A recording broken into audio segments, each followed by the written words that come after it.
All right, my compressor is back together. Took me about 20 minutes to change the parts and put everything back together, clean it, run it once, drain it, plug it in, run it a second time. We're gonna test everything.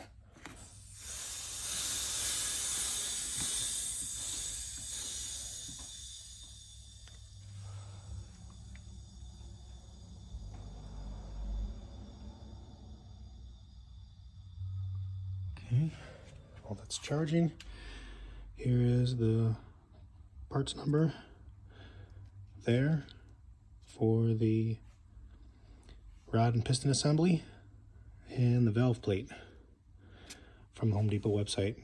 Again, this is model C202H, and my lines go up into the ceiling and then to my reel up on the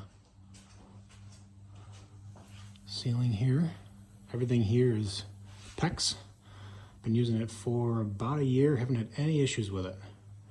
I've been really happy with it. I got a quick connect on it if I need to change the reel out and a shut off. I have 0 leaks on that for over a year. I've actually had more leaks with the O-ring associated with the reel than I have with the PEX. For just a DIYer and a weekend warrior detailer, auto detailer, this is more than enough for me. So, yep.